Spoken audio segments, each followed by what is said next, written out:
ก่อนจะมาตอบคำถามนี้เนาะสำหรับผู้ใดที่มีคำถามอิหยังก็สามารถจะ request ขึ้นมาได้เนาะณปัจจุบันจะพบหลายๆคำถามเนาะที่ request ขึ้นหาเวียงโดยตรงเนาะแล้วก็อยากให้เวียงตอบโดยเฉพาะแม่นหัวข้อฮู้ในแนวใดว่ามันจะขึ้นหรือมันจะลงและมันบ่ขึ้นมันบ่ลงด้วยปัจจัยหยังแน่นอนเนาะทุกอย่างที่จะขึ้นหรือจะลงมันจะมีสาเหตุของมันเนาะ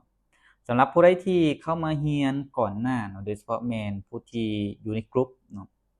จะเข้าใจเกี่ยวกับเรื่องสาเหตุว่า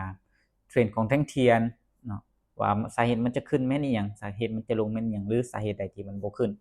แต่ผู้ใดที่บ่ได้เข้าก็บ่เป็นหยังเนาะสามารถที่จะ request คำถามขึ้นมาเดี๋ยวเวียงจะตอบให้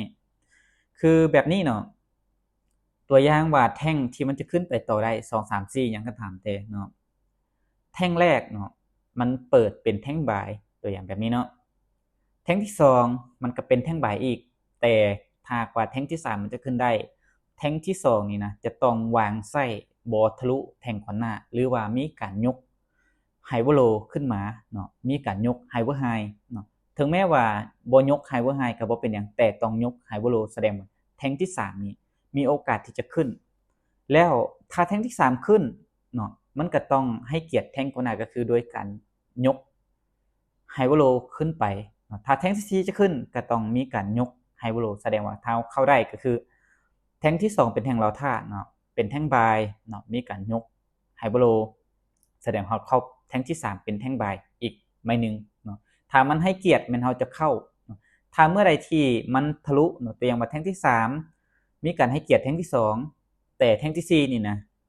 ในช่วงลอท่าเนาะมันเอาไส้ของมันมาทะลุแท่งที่3เนาะ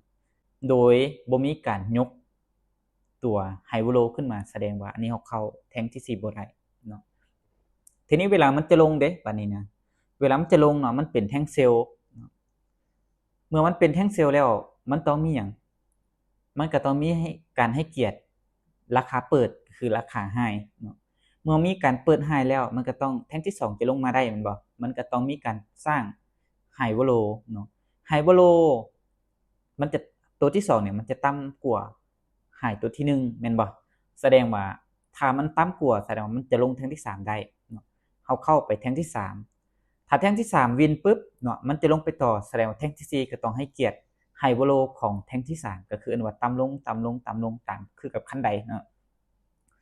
อันนั้นก็คือลงได้เนาะสำหรับตัวที่เว้าไปนี่เนาะแม่นเป็นสิ่งที่เกิดจริงกับตลาดถ้าหากว่าผู้ใดที่บ่เข้าใจก็สามารถไปไล่เบิ่งในตลาดตัวจริงได้เบิ่งตัวอย่างได้จะเห็นโลดเนาะทีนี้ถ้าแท่งที่มันจะขึ้นบ่ได้เนาะยกตัวอย่างว่ามันเป็นแท่งบายเนาะขึ้นไปแล้วบังเอิญว่ามันมีแท่งเซลล์เนาะเป็นแท่งลอท่าในแท่งเซลล์ตัวนั้นเนี่ยมันเป็นแท่งที่มีการดีดตัวทะลุไส้เนาะทะลุไส้ของแท่งก่อนหน้าตัวอย่างว่าเป็นแท่งบายเนาะมันทะลุไส้ลงมาแสดงอันนั้นมันจะขึ้นบ่ได้ถ้าว่ามันจะกลับมันจะลงหลายกลัวแต่ถึงว่าเป็นแท่งบายก็ตามแต่เนาะถ้าหากว่าแท่งที่1นี่นะมันสร้างขึ้นมาแล้วแต่แท่งที่2นี่มีการทะลุไส้เนาะของแท่งที่1ก็คือมีบ่ให้เกียรติแท่งก่อนหน้าก็คือเอาไฮเวอร์โลของตัวเองนี่นะมาทะลุแสดงอันนั้นก็ขึ้นบ่ได้คือกันกับตัวลงคือกันเนาะถ้าจะลงไปเนาะมันลงไปบ่ได้นี่นะมันจะสร้างตัวไฮเนาะแล้วแท่งที่2จะเป็นไฮเวอร์โลแต่บังเอิญว่าแท่งที่2นี่นะมันเอาไส้ของตัวเองนี่ไปทะลุไฮเนาะไฮของแท่งที่1แสดงว่าอันนี้มันก็ลงต่อบ่ได้มันมีโอกาสที่มันจะขึ้นหลายกว่าเนาะอันนี้ก็คือว่าเป็นในส่วนของเบื้องตัวทฤษฎีเนาะ